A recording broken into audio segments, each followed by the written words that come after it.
Hello. Hello! Hello!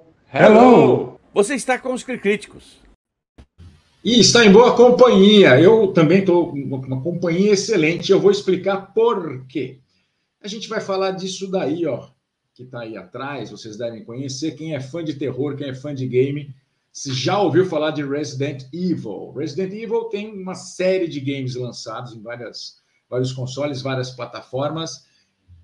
É um game que mexe comigo, assim. Eu desisti de jogar, mas eu estou chamando um cara que não apenas jogou muito Resident Evil, que quebrou todos os recordes lá em Santo André, mas também conhece muito bem a franquia de cinema e o que veio depois da franquia de cinema, que é uma outra história, uma outra página a ser virada. Você já conhece esse meu amigo, seja muitíssimo bem-vindo, André Cavallini, do Guia de Terror, outrora Guia Prático de Terror. Outrora. Muito obrigado pela apresentação Tudo bem, satisfatória. André? Pô, cara, Joia. tem que falar de terror, eu só consigo pensar numa pessoa. André, esse filme é bom. André, isso aí, você deu o pulo. Esse daí, e André, se eu posso ver com luz acesa, eu me aconselho com o cara, porque o cara, assim, se dedica desde 2008, né, André? É. Isso 2008. como profissional, né? Sem contar meu tempo como público, né? Como espectador, né? Exatamente. Assim, aí a gente não vai falar. Eu vi numa resenha, numa crítica recente sua, que você fica denunciando a idade, o pessoal cobra, viu? E não tem cabelo branco. Isso aí deve estar rolando um Grecinho 2000 lascado. Mas a barba tá ficando branca. Isso é isso aqui, que é paternidade, chama. É. Paternidade acaba com o brilho do cabelo. Vai por mim. Fiote, seja bem-vindo mais uma vez. Muito obrigado por sua colaboração. Vamos direto aos fatos, né? Bora. Não adianta a gente ficar conversando, o pessoal olhando essas duas caras feias, e a gente tem que trazer informação, porque, afinal de contas, Resident Evil, eu particularmente acho um sucesso no gênero. De que gênero falamos? Adaptação de game para cinema. Queria que você falasse principalmente do game, porque, né, você debulhou aí uns cartuchos, pelo que eu soube. Pois é, já era pós cartucho, né, Roger? O negócio foi PlayStation 1, que eu lembro que a gente fazia aqueles turnos, sabe, de jogando as telas e virando a noite jogando em grupo, sabe, com a turma lá em casa. Eu sou o mais velho de 5, e meu pai casou de novo com uma esposa que tinha mais 4. Então, nossas reuniões para jogar tinha lá sua meia dúzia para cima de colegas, assim. E todo mundo gostava. E o Resident Evil, ele era um jogo daquele que, se você jogasse de janela fechada à noite, o bagulho pegava, meu. Eu joguei muito pouco, eu tomava uns baita sustos. Eu sou vítima fatal desse tipo de artimanha. Mas se você está falando, como eu disse, eu vou na confiança. Né? Sim, e o lance, eu acho que você trouxe, antes de falar do jogo, você falou que um case de sucesso nessa mudança de gênero, né? De gênero de plataforma, saindo do game, sim, indo para o cinema. E muito dessa possibilidade veio do jogo ser um jogo muito de clima.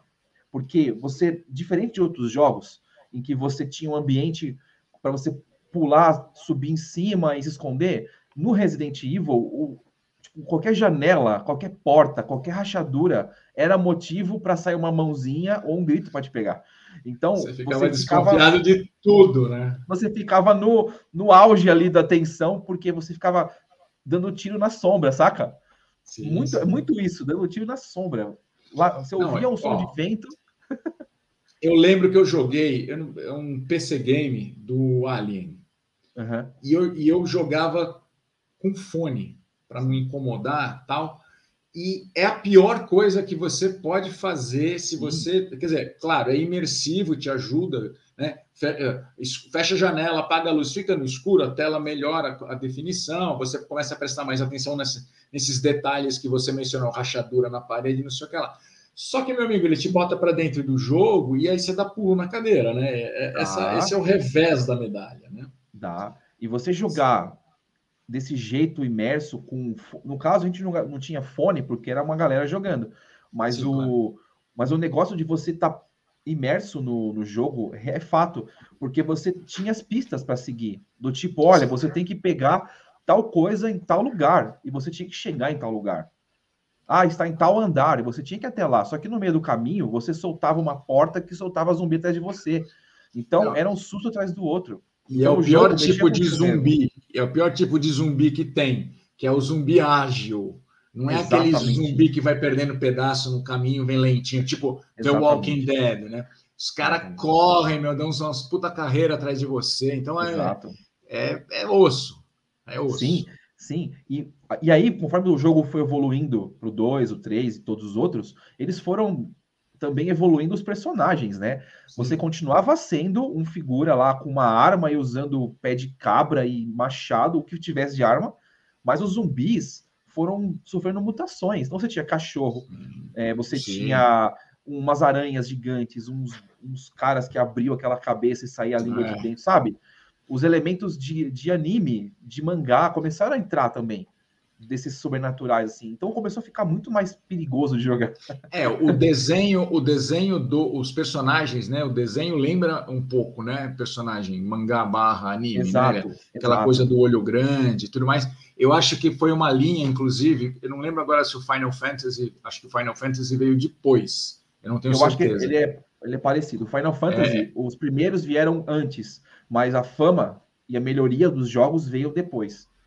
Mas eles mantiveram esses traços, que é o que a gente está vendo no fundo aqui da minha tela. Exato, né? no seu background. E você nota, Roger, que eles não fazem personagens japoneses. Eles são personagens americanizados, ocidentais, digamos assim. Então tem todo o jogo feito para conversar com qualquer audiência, né? Sim, com certeza. Bom, falando em audiência, os caras, né, a gente tinha já havia rolado já, por exemplo, Mortal Kombat, aquele do Christophe Lambert, que eu acho que são anos 80, meados dos 90, 90 ali, a transição ali Você teve, acho que um chamava Double Dragon. Sim, teve Street Fighter com Van Damme. Street Fighter, enfim, a gente tinha o próprio Mario, né? Teve a versão do Bob Hoskins, né? Se não me engano. Verdade. E, olha, tirando o Mortal Kombat, que eu lembro que o Mortal Kombat pegaram um ritmo bom, de clipe e tal, não sei o que lá, eu lembro que o pessoal caiu matando, assim. Essas adaptações não vinham funcionando bem. Não foi o caso do Resident Evil, né? Eu vou botar aqui na tela para a gente acompanhar. Esse aí é o primeiro filme, chama Resident Evil, o Hóspede Maldito, né? Você lembra se tinha esse Hóspede Maldito só surgiu no cinema ou ele vinha do game também, você lembra? Cara, eu lembro, no jogo, eu não me lembro de Hóspede Maldito. Tá. Não me lembro de ter visto o Hóspede Maldito. Eu tô usando memória, não tô pesquisando sobre isso, tá? Não, também não. Mas foi uma pergunta que me ocorreu agora. Esse Hóspede Maldito, eu acho que ele veio para brasileirar o título, sabe? Naquele gancho de pegar público que não jogou. Aquela época que o pessoal botava subtítulo para qualquer... Até mantinha o sem título alterar o original, né? Exatamente. Do tipo Mortal Kombat. Combate Mortal? Não. Isso. Mortal Kombat, e aí põe um subtítulo. E eu acho que eles fizeram muito bem isso, viu? Sim, sim. Bom, eu pelo menos já conhecia a Mila Jovovich, eu lembro dela do filme Chaplin, do Robert Downey Jr. Ela é uma das várias mulheres lá que o Chaplin desposou. E ela vinha de carreira de modelo, tal, não sei o que lá, mas aqui eu acho que é o debut, né? Ela entrando com o pé certo, né? Em Hollywood, digamos. Quer ver? Eu não me lembro exatamente se ela... Se você quiser consultar alguma coisa, não tem problema, a gente está descontraído aqui, você pode... Não sei se você vai ter processamento aí de computador para ser rápido, mas... Não, eu já achei aqui. A gente está vendo aqui, ela em cena com o Quinto Elemento. Eu ia falar para você que eu lembrava ela do Quinto Elemento. É verdade, ela já tinha feito o Quinto Elemento. A referência dela foi Quinto Elemento. Eu lembro, o primeiro filme que você fala assim, Mila Jovovich, ou Jovovich, ou o que for, né? A Mila. Mila Margarina. Sem netinhos cantando o Mila aqui, por favor, né? Não, pelo amor de Deus, não, isso não. Então, ela já tinha vindo de alguns sucessos, que foi o Quinto Elemento e Joana Dark. Porque ela tinha feito uma parceria com o Luc Besson. E aí tem tudo a ver com a carreira de modelo dela. Sim. E o primeiro filme dela, em que ela aparece nos créditos com destaque, foi De Volta à Lagoa Azul, de 91. É verdade. Nossa, André, você mandou bem agora, hein? Mandou bem. Eu só lembrava ela do Chaplin. O Hotel de $1 Milhão, Zoolander. É verdade, é verdade. Cara, eu lembro, você falou do Quinto Elemento, que ela tá com uma peruca abóbora, né? Cor de laranja, E eu descobri que ela só usou o cabelo daquele jeito e a peruca porque ela acabou tendo um acidente e queimou o cabelo naquele filme. Por isso que acabaram ficando um pouco mais assim. Ela não queimou o cabelo com... que eu não sabia. Ela não queimou o cabelo com fogo, ela queimou o cabelo com produto químico. Tipo, para pintar ou para remover a pintura, teve um lance assim. Uhum. E, enfim. Bom, aí ela tá bonita, né? Tá esplendorosa. Ela é um hábito, um hábito dela, talvez, barra do Resident da franquia ou barra do marido dela, né? Sim. Acho que é Paul Anderson. Paul W.S. Anderson. Exato. Tem um nome, não é o Paul Thomas, não é o Pete que acabou casando com ela, não sei se antes de começar a franquia ou depois, mas enfim. E vira e mexe, ela aparecia generosamente com pouca roupa, né? Sim, mas se você perceber, tem umas poses que ela faz no Quinto Elemento que ela repete no Resident Evil, dela acordar toda encolhida, assim, posição fetal nua, ou com uma cobertinha, alguma coisa assim. Ou seja, eles exploraram esse lado da sensualidade dela e isso é aflorado. Eu acho que qualquer filme que eu vejo com ela dá essa ideia da sensualidade, assim, sabe? Porque então, você falou da carreira de modelo, tem até um documentário muito bom da HBO, eu não vou lembrar o nome desse documentário aqui, mas eu já comentei, falei sobre ele aqui no Críticos, que conta a carreira de astros infantis, os abusos sofridos por ela, sofridos pela menina que faz o Westworld, a Rachel Evan-Wood, homens também, né? O menino que fez o ET, acho que é Henry Thomas. Isso mesmo, Henry Thomas. Enfim, tem vários depoimentos ali, e no caso dela, ela era muito jovem, ela era pré-adolescente quando ela começou a trabalhar como modelo, e eles colocavam ela, assim, aquela coisa meio adulta. Então, pegavam uma criança, vestiam, pintavam, botavam batom e pediam para que ela se comportasse, né, frente às câmeras, frente às lentes, como adulta. Uma miniatura de adulto. Meio Lolita, né? Sabe assim, Lolita? Exatamente. E isso bagunçou primeiro a cabeça dela, né? Porque ela se sentia adulta e, portanto, ela partiu para experiências adultas, não sendo adulta. E também o mundo que a cercava começou a exigir mais dela. Ela fala que isso daí foi a filha dela, que é muito parecida com ela, traça assim, o mesmo caminho, né? De carreira artística e tudo mais. Mas ela é bem mais cuidadosa do que os pais dela foram com ela. Enfim, uma história boa. É aquela coisa da fama, né? É um negócio que vem muito rápido, com muita grana e te expõe a muita coisa, né? Então você não está no controle disso. E eu acho que ela fez um ótimo trabalho quando ela juntou com o Paul, né? O Paul Anderson. Eles fizeram uma coisa do tipo: vamos entrar nesse mundo de adaptação? Vamos. E vamos seguir, entendeu? Então eles fizeram uma produção. Eu não lembro se ela já começou produzindo o primeiro filme ou se ela entrou como produtora ao longo da franquia. Mas eu acho que foi depois. E eles até, se eu não me engano, Roger, eles até se separaram depois, mas continuaram fazendo a franquia, entendeu? Porque é um trabalho profissional deles, tal. E dá para ser assim. Olha, eu não lembro de todos os personagens do primeiro filme, eu lembro da Michelle Rodrigues, o James Purefoy, que não está em cena aí nessa foto, que durante um tempo você pensa que é do bem, mas depois... isso não é um spoiler, nós estamos falando de um filme de 2002, né? Pelo amor de Deus, 20 anos. Né? Aliás, uma data redonda, 20 anos de Resident Evil. Pois cara. Acabou coincidindo, né? Nosso tema. Pois aí alguns personagens eu sei que, por exemplo, esse daí que é meio, o interesse amoroso dela, o cara que está na tela, ele aparece brevemente, né? No segundo filme. A Michelle Rodrigues, que eu não lembro, mas depois ela volta. Sim, e ela é um personagem, ela volta acho que no 4º ou no 5º filme. Como um clone. E volta do mal, né? Parece. Volta né? do mal. E ela não era do mal no primeiro filme. Não. Ela tem um nome... Rain. É isso, Rain. E ela é um personagem famoso, cara. Então, boa pergunta. Entendeu? O personagem Alice existe no game? Vou fazer uma pergunta de idiota aqui, hein, pelo amor de Deus. A Alice existe no game? Ela existe, mas ela não era a protagonista. Pensa assim, Roger, os filmes, os jogos, eles foram como se você pensa assim, ó, eles construíram a trama do jogo como se fosse um mundo. E aí, os jogos foram explorando os núcleos. Percebe? Uhum. Então, eles tinham uma história que era muito ampla e eles foram segmentando. A Alice, ela era um personagem secundário, ela não era a principal. A principal, se eu não me engano, era a Claire, que era irmã de um desses jovens aí, alguma coisa assim. Sim, é verdade. E ela volta no reboot de 2021, sendo a personagem principal.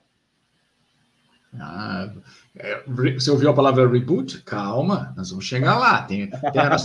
Nós estamos em 2002 até 2021, é uma longa jornada. Sim, bom, sim. Eu gostei bastante, esse filme é interessante, assim, era uma novidade. Eu não me importo se ele foi fiel. E aqui tem sempre uma ressalva, uma crítica muito comum. Tal filme não foi fiel ao quadrinho, ou não foi fiel ao game, ou não foi fiel ao livro, ou não foi fiel ao original de 30 anos atrás. É assim, se for para fazer a mesma coisa, tem um exemplo clássico, né? Psicose anos 60, e eu acho que o outro é 94. 98. Anos 90, acho que é 99. Uhum. Enfim, 98, vai, dane-se. Anos 90. E os caras não alteraram nada. É uma forma de arte, é uma forma de homenagear o Hitchcock e tal, só que assim, você perdeu toda a graça, você perdeu todo o suspense criado pelo Hitchcock nos anos 60, você já sabe o que vai acontecer. Mas você tem que assistir para acontecer. Sim, mas aí depois você tem que aguentar o boca a boca, que todo mundo vai lascar a boca. Até hoje lascam a boca. Sim. É Gus Van Sant, né, se eu não me engano, é do Gus Van Sant. É isso mesmo. Gus Van Sant não fez alteração nenhuma, enfim, se ele homenageou, só que fica hermético, né? Ele não fica... É uma reciclagem. Exatamente. Você espera que seja feito um remake, ou seja, você pega o mesmo produto, esquece o que foi feito, pega a essência e faz um novo. Exato. Muda um detalhe, muda um cenário, muda um pedaço da trama, mas a linha fica igual. É permitido. Agora, e a releitura, né, Roger? Tem a releitura, que você pega o assunto... Fala. Não, a releitura do mesmo tema, né? Você faz um filme parecido, né? Sim. Agora, você fazer ipsis literis, né? Você faz tudo, tipo, até a duração do filme ser igual, coisas assim, o fã não pode ficar... se incomodar tanto com isso. Eu vi recentemente, acho que o retorno a esse mercado foi com Assassinato no Expresso Oriente, Sim. que lá o original Assassinato no Oriente Express. Uhum. Potato, sim. Mas você vai assistir ao mesmo filme contado da mesma maneira, não te envolve. Kenneth Branagh, que é o diretor e vive o Hercule Poirot, nessa versão mais super recente. Caricato. Ele fez um trabalho... Não, tudo bem, caricato, com certeza. Mas fez um trabalho muito bom, porque você fica... Eu não lembrava... Tá bom, tem uma questão de memória. Eu não lembrava quem era o autor do assassinato, né? Que é uma vantagem. Perder a memória nesse caso é uma vantagem. Mas o clima construído é muito bom. Então, você não ofende, né? Eu acho que... E, assim, o público também tem que deixar de se sentir ofendido por tão pouco. Essa que é a verdade, né? Sim, e no caso, a gente pode fazer um paralelo com o Resident, porque quando, em 2002, eles fizeram esse primeiro filme, eles estavam pisando num território que ninguém tinha tentado pisar antes. Sim. Entendeu? E a gente sabe que... Com milhões e milhões de fãs. Exatamente, de 97 para 2002 já tinha uma penca de jogos ali. Já tinha milhões de fãs jogado o jogo e assim, roendo a unha de esperar um filme chegar. E aí chega um filme americano, né, canadense, sei lá, né, que seja, de um diretor desconhecido com uma atriz até então que era coadjuvante. Sim, né? o elenco não tem nenhum top de linha. Se você for pensar na época... A Michelle Rodrigues, ela não era super famosa, ela tinha currículo, digamos assim, e o James Purefoy também. Eles tinham um currículo de serem B, mesmo sendo em grandes produções, mas com papéis secundários. Exatamente. Né? E aí você percebe que eles fazem um negócio ousado, que é levar uma história que já teve alguns capítulos para o cinema, e aí teve a galera que gostou muito e a galera que odiou. Você sempre vai ter, né, os extremos, 880. Mas eu acredito que o pessoal gostou muito do filme. Sim, assim, olha, eu vi no cinema, cara. Para você ter uma ideia, esse filme, ele rendeu em 2002, ele rendeu 40 milhões. Né? Você vai falar assim, é pouco. Sim, é pouco, se você levar em consideração que ele custou bem menos que isso. É outro padrão de produção. Sim. 40 milhões hoje de dólares para o orçamento de um filme é considerado um orçamento baixo, para vocês terem uma ideia.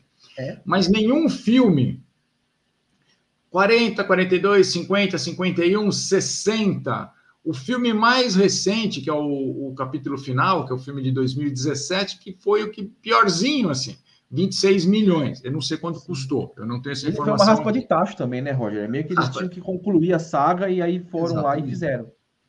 Então, assim, é uma franquia bem sucedida, a gente pode considerar bem sucedida. Não tem o porte de um MCU, Guerra nas Estrelas e outros bichos, mas é uma franquia bem sucedida. Também que não tinha essa intenção também. Claro. Quando o Resident foi criado, a gente estava naquela fase de Homem-Aranha do Sam Raimi, né?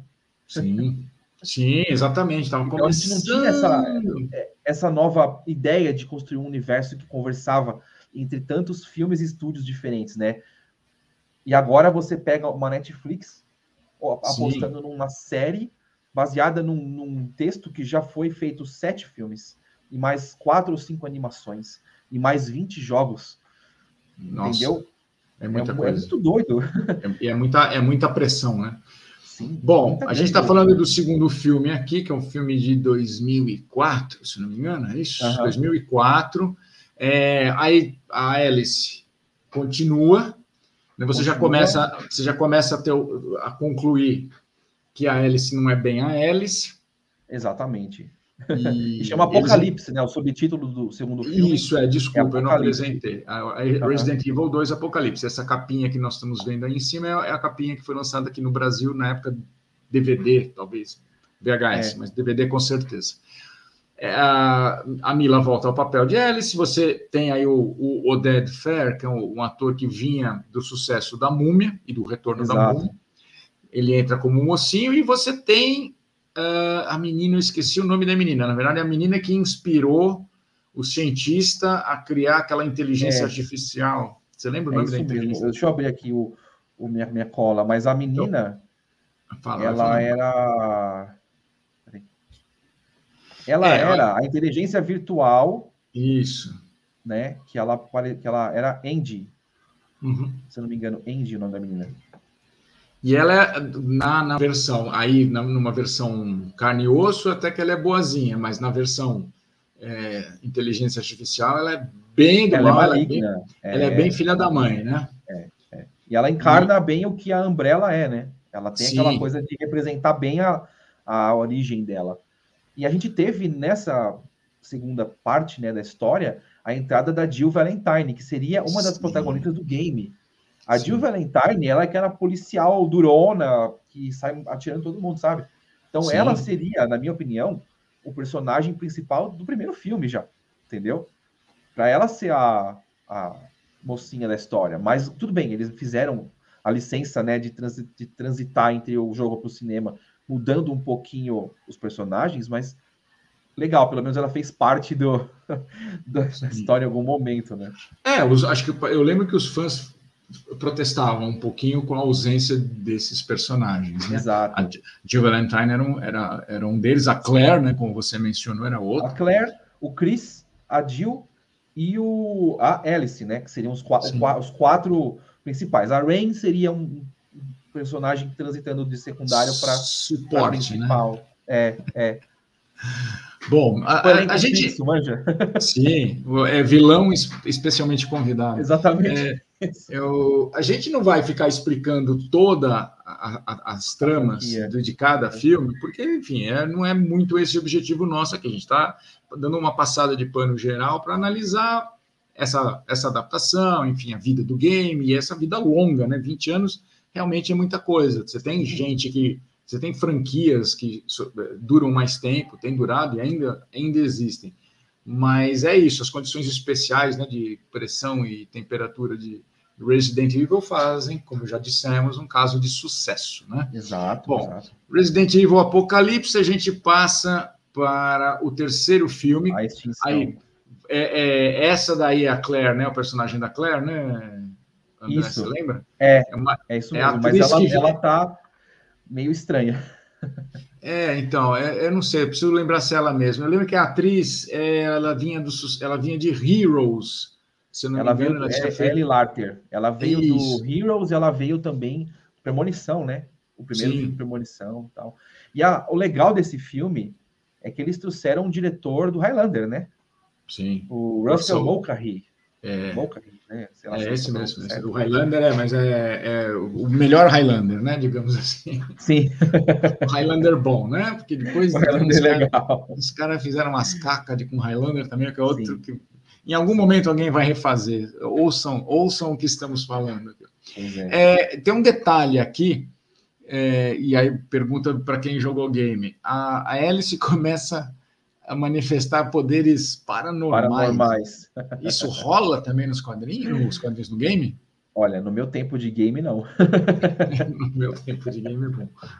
A gente sempre suspeita, quando você tem uma inteligência artificial presente e onipresente, como era o caso da mocinha lá da Andy, né? Você começa a suspeitar que ela não é uma inteligência artificial, ela é um espírito. Né? Isso porque eu já tenho a minha coleção de leituras diferentes, né, do terror.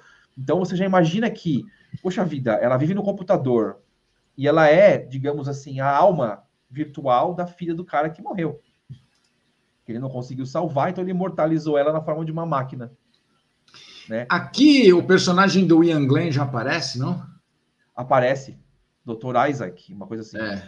Se vocês não lembram quem é o Ian Glenn, ele esteve no Game of Thrones, ele esteve também no Lara Croft, também era o bandidão. No Game of Thrones, ele era o cara que tinha aquela paixão enrustida pela Daenerys, né? Khaleesi! E eu esqueci Jorah Mormont, acho que era o personagem dele. Um cara bacana, mas aqui também, mal como um pica-pau, né? Pois é. Na verdade, todo mundo transita, né, Roger? A Claire mesmo, ela tem a agenda dela no filme, né? Isso. Tipo, ela quer ser a dona do pedaço, ela quer mandar tudo. E esse lance dos poderes paranormais, digamos assim, da Alice aflorarem, é porque ela foi uma mutação em cima de outra, né? Então eles não têm um controle pleno do que ela pode fazer. Ela foi sendo refeita, digamos assim. Manipulada. Exatamente. Ela foi evoluindo assim como os monstros, né? Os mortos-vivos foram mutando, ela também foi. Pelo amor de Deus. E isso ao longo dos filmes, a gente percebe que ela consegue, inclusive, conversar mentalmente, tipo, Professor X, com os mortos, entendeu? Com outros, assim, do tipo, você percebe que vai evoluindo de um jeito que, se não acabasse a franquia, ela ia dominar o mundo, ela ia virar a revolução das máquinas do Terminator, entendeu? Você precisa ver, com os superpoderes vem super responsabilidades. Já dizia o morto, né? Já dizia o tio Ben. Bom, esse é o Resident Evil 4, recomeço. Aí já começa. Então, aí já começa, aí você fica com o pé atrás, você já fica meio desconfiado e fala assim: recomeço, mas precisa recomeçar. Eu acho que o personagem da Jill Valentine é mantido. Esse cara do meio aí fez Prison Break, ele tem um nome muito diferente. Mas ele também teve em séries da DC, ele era o Mr. Freeze, o Sr. Frio, no Capitão... Isso! Então, ele faz o Chris. O Chris, que é irmão da Claire. Mesmo. Exatamente. E ele... Enfim, bom, tá aí a Mila já... Eles tentam manter uma linha, Roger, né? Entre os filmes, entre o primeiro até o quarto, eles tentam manter uma ordem, assim, uma linha de roteiro ali. Só que essa linha é muito fina. Quando eles vão pro deserto, mostrar um Mad Max no meio dos zumbis, cara, aquilo é com poderes paranormais, sabe? Quando parece que eles avacalharam, assim, daí eles voltam pro 4 tentando ser mais humilde. Exatamente. Eles, como é que é? O menos é mais. Você pensa assim, o que vem depois do apocalipse? O deserto, né? Não tem mais, teoricamente, mais nada, né? Depois do apocalipse. Mais nada. Exatamente. Aí deu errado, o que você faz? Recomeça. Era a época dos reboots, né? Começou aí, né? Inclusive a terminologia, né? O pessoal falava muito em remake, não sei o que lá. Não, reboot. Enfim. Vamos para o quinto filme. E é legal você perceber isso, né? Por exemplo, a Mila esteve, acho que na capa de todos os filmes. Sim. Ponto. E sempre mais jazz, né? Exatamente. E tem um negócio que é assim, quando um astro fecha um contrato com um determinado filme e tudo mais, os contratos são extremamente minuciosos, a ponto de determinar se o nome do astro aparece em pôster, em toda a comunicação, né? Todo o material de marketing, marca, de publicidade, exatamente. E só que existem cláusulas do tipo assim, se o nome do filme ele está em corpo 40, o astro tem que aparecer com menos 30%. Isso não é chute, não é eu acho que. Eu vivi isso fazendo produtos impressos para uma empresa major e especificamente com um cara chamado Tom Cruise. Então, o nome dele não podia aparecer uma porcentagem inferior a tanto nome. Então, você não podia adaptar, você tinha que ter um puta controle. Tem empresa pior. Manual, né? Literalmente, né, Roger? Um manual gráfico. Sim. Eles adoram falar em guidelines e policies. Até a cor, vermelho. Não existe todo tipo.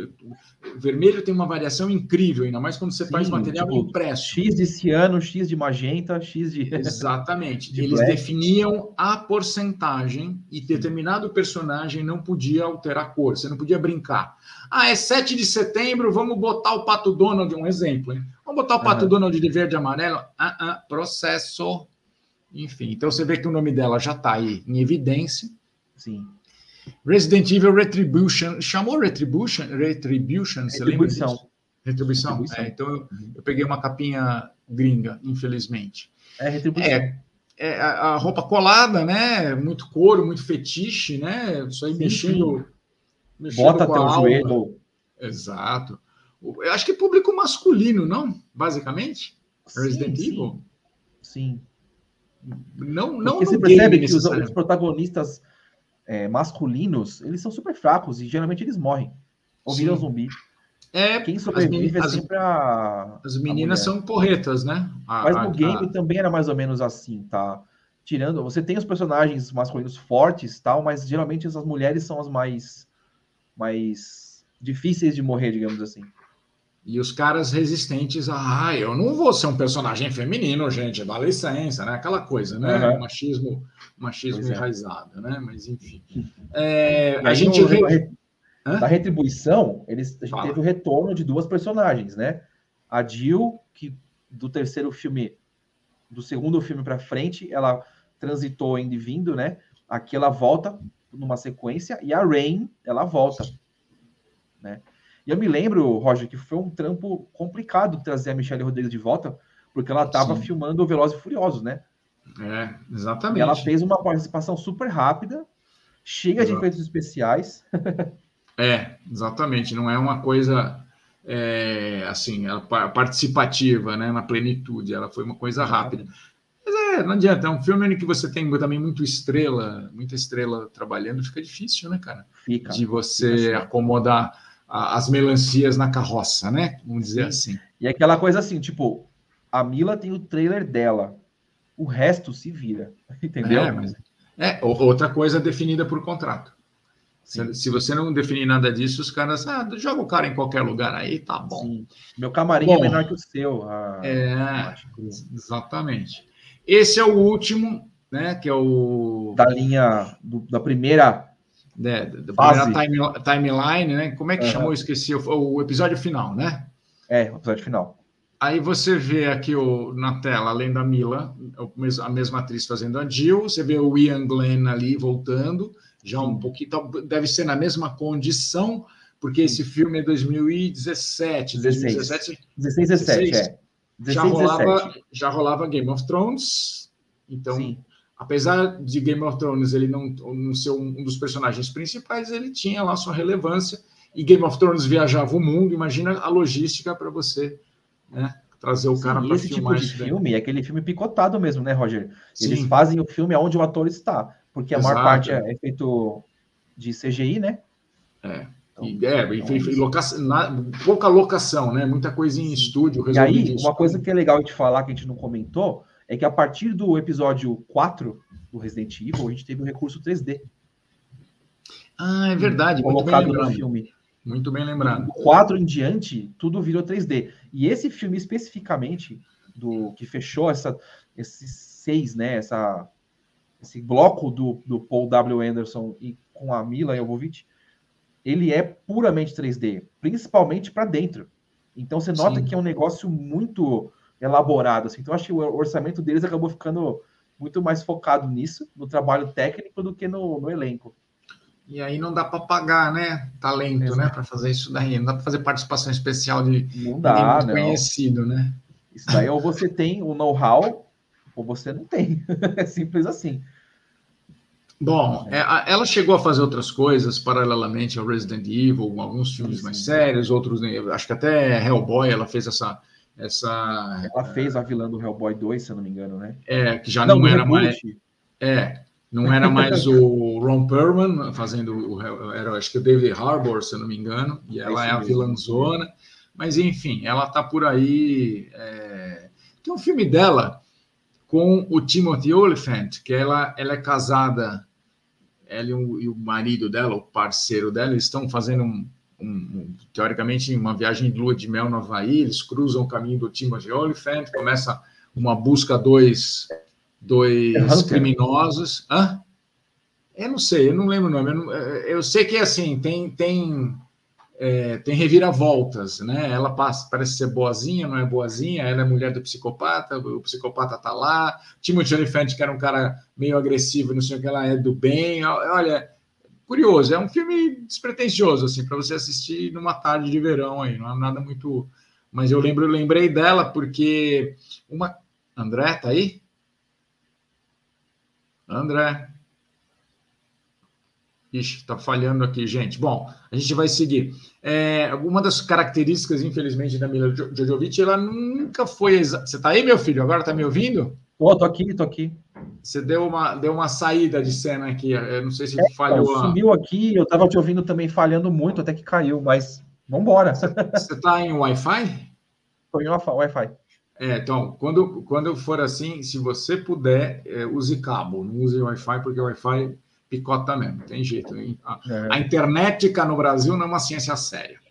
Bom, o que eu ia falar é o seguinte, a Mila nunca foi uma grande atriz. Ela é bonita, né, esforçada, mas nunca, ela tem um talento um pouco limitado, mas a gente respeita o trabalho que ela fez com a franquia Resident Evil até aqui. A partir daqui... Então, essa é uma boa questão a ser, primeiramente, trabalhada. Reboot. Você acredita que é necessário reboot de filmes que foram sucessos? Ou vale a pena fazer filme que não foi tão bem assim? Eu acho que são duas coisas diferentes, né? Se você pega um filme que não foi tão bem, mas que poderia ter ido melhor, e você dá essa tarefa para alguém que vai fazer isso, vai suprir essa falta que deveria ter sido já no começo suprida, eu acho que é uma coisa. A outra é você ter um universo como o Resident, que você pode explorar um monte de histórias, um monte de pequenos nichos ali dentro, e que você nota que com 6 filmes, os caras não conseguiram explorar. Então você fica com aquela cara assim do tipo, estamos vendo ali a Alice passando por aquele monte de perrengue, 6 filmes seguidos. Mas e o resto dos personagens nesse meio tempo? Fizeram o quê? O resto do mundo, né? Exatamente isso. O que eles estavam fazendo? Eles estavam no estado criogênico, esperando a vez deles no cinema, 20 anos depois. Pô, então eu creio que o reboot, nesse caso, do Resident falando, ele serve para trazer um novo pedaço da história que ficou de fora, tá? E eu acho, assim, a minha opinião desse filme especificamente, eu achei que ficou legal. Não é uma obra de arte, assim como os outros. A gente está falando, só para localizar, a gente está falando do Resident Evil, Bem-vindo a Raccoon City. Isso foi para cinema, né? Você me falou, e agora está na HBO Max. Esteve no cinema, aí fez aquela fase de locação digital. Tá. E aí, hoje, o filme está disponível para quem tem assinatura da HBO Max, né? É Max que chama o serviço. Isso, HBO Max, exatamente. Então, para quem, no caso, eu tenho. Isso. Então, ele está no meu catálogo. Assim como o Morbius, né? Entrou há pouco tempo, o Resident... mas Morbius você não vai ver, né? Pelo amor de Deus, né? Morbius não, né? Não, e nem me chamou a atenção. Você tem uma ideia? Eu nem sabia que era com o Coringa. Com o Joker, o palhaço. Jared Leto. Então, não quero nem falar dele, a gente tem que ver... A gente tem que ver porque a gente trabalha com isso, a gente gosta, sim. Mas enfim, mas não vai esperando grande coisa não, tá bom? Só para vocês. Mas na hora que aparece na HBO, o banner, isso. Na hora que aparece o banner do Morbius, eu sei que puladinho aparece Resident, você fala, qual eu assisto? Aí você pensa assim, o que o Rogério e o André falaram? Resident. Vou nele. Eu comecei a ver, eu confesso que eu não terminei. Até onde eu vi, eu estava gostando muito. Clima, cara. Ele é um filme que se passa em Raccoon City. Então, ele tem todo aquele clima de cidade decadente, de uma indústria outrora próspera e que deixou um lixo para trás, sabe? Todo esse negócio assim... Eu vi que ele vai soltando migalhas, né? Por exemplo, logo no começo, o Doberman é contaminado, e aí você lembra que, os Dobermans têm aquela função de tocar o terror na franquia. Exatamente isso. Né? De ser a fera mesmo. E no caso aqui, é muito louco que você vê os zumbis surgindo. Não um negócio do tipo, de repente surge um zumbi. Você vê as pessoas ficando doentes, aí você vê as pessoas piorando, você vê de onde veio a doença, você percebe no ambiente o que aconteceu, quem trabalhava onde. Então você começa a fazer sentido, diferente do primeiro filme, que é como se tivesse lá um bichinho preso, aperta o botão, abre e ele sai, sabe? Sim. Pronto, já vou matar todo mundo. Não, o negócio vai assim. Aí, lógico que vem aquela horda depois, né? Claro. Aí entra no típico filme de zumbi que a gente já conhece. Mas é bem interessante. É o que se espera, né? E, bom, a gente coincidiu que a gente acabou não vendo isto daqui, não assisti que é a série da Netflix, Resident Evil. Então, assim, eu não sei dizer se rebuta, se amplia os horizontes, né? Eu confesso que não sei o que dizer. Você chegou a se informar? Cara, você pode dar uma dica? Eu vi o trailer e as críticas eu não achei que foram boas, assim. Eles falaram que foi um desperdício. Que ela começa a ficar boa, mas ela não mantém. Ela não entra não fica estável assim, sabe? Do tipo, putz, legal. Né? Eu tô vendo só o cara que tá em pé, que eu acho que ele fez Fringe e ele tá no John Wick, se eu não me engano. Mas os outros rostos são desconhecidos. Bom, pelo que eu tô vendo aqui, a série estreou agora em julho, né? 14 de julho, não sei se foi mundialmente, deve estar lá disponível já no aplicativo da Netflix. Vou fazer o contrário, dessa vez vocês deem uma olhada. A gente vai tentar olhar aqui também. A gente tem muita coisa para assistir, né, André? Não é brincadeira. O Lance Reddick. Isso mesmo. A gente tem um monte de coisa para assistir. A gente vai abrir um espacinho para ver o Resident Evil. Eu tenho que ver Bom Dia, Verônica, segunda temporada, que estreou ontem, para poder talvez entrevistar o diretor. Isso sim, eu estou passando na superfície, assim. Eu tenho um monte de coisa para assistir, escrever. Então, assistam, escrevam para a gente. Vocês estão vendo todas as nossas redes sociais, passando esse tempo inteiro agora aqui no pé da tela. Se comunique com a gente, mande dica para o André também. André, quem quiser falar com você, te localiza como? podcastguiadeterror@gmail.com. O blog que deu origem ao podcast, né, fica no guiadeterror.wordpress.com. Se você jogar Guia de Terror no YouTube, você acha, no Instagram você acha, no Spotify você acha. Então, a marca Guia de Terror, ela, no Google, você joga, ela já aparece lá, meus links, tudo. Também, né? Desde 2018, 2008. 2008, né? Tá lá, já faz um bom tempo. Legal. Só para fechar... Trabalhávamos juntos em 2008, fisicamente, né? Foi. Tenho a sua contribuição para a gênese do Guia de Terror. Se um dia for fazer um episódio Guia de Terror Gênese... a gente vai rebootar, né? Vou fazer um reboot. Qual que é essa contribuição? Você me deixou cabreiro agora, hein? Porque você me fez fazer sinopses. E aí eu comecei a pegar as sinopses e catalogar. Não, isso aí... Olha, cara, eu tenho aqui um DVD com um monte dessas sinopses que a gente, não apenas eu mas também. A equipe lá da falecida revista Ver Vídeo produziu. E eu acho que é alguma informação, eu não sei como disponibilizar essa informação, mas acho que em algum momento a gente vai conseguir democratizar. Está pedindo silêncio no estúdio! É que a porta se abriu aqui. Não, acontece. Bom, meu velho, por hora vou lhe agradecer a participação para lá de especial aqui nesse nosso vídeo falando sobre Resident Evil. Acabamos descobrindo que Resident Evil, o primeiro filme, completou 20 anos de lançamento, então foi até comemorativo, né? Esse bate-papo. Não? Sem querer, né, Roger? A gente estava de olho nisso, pensando nos filmes, pensando no reboot, não sei o quê, mas quando a gente abre para pesquisar, a gente descobre que fez 20 anos do primeiro filme. Fica estranho, né? Você falar por exemplo, de uma franquia, de qualquer filme que não está disponível ou no streaming ou em mídia física, as pessoas podem até ficar meio chateadas, tipo assim, eu vou assistir isso aí como, porra? Pois é. Então agora você não tem desculpa, né? Não, isso aqui tudo está disponível no streaming, né? Todos esses filmes estão disponíveis no streaming. Todos estão. Então, meu velho, mais uma vez eu vou lhe agradecer a presença. Eu sei que em breve voltaremos com alguma pauta especial. Claro. Mesma coisa, se vocês querem ouvir, o André é um especialista em terror. Quer falar sobre atividade paranormal? Fala. Quer falar sobre filme de morto-vivo? Fala, chama. É só pedir que a gente grava um videozinho aqui tentando fazer um pupurri do gênero. Tá certo? Tá certo. Meu velho, obrigado mais uma vez. Que foi? Mais que agradável falar sobre isso aqui. Exatamente.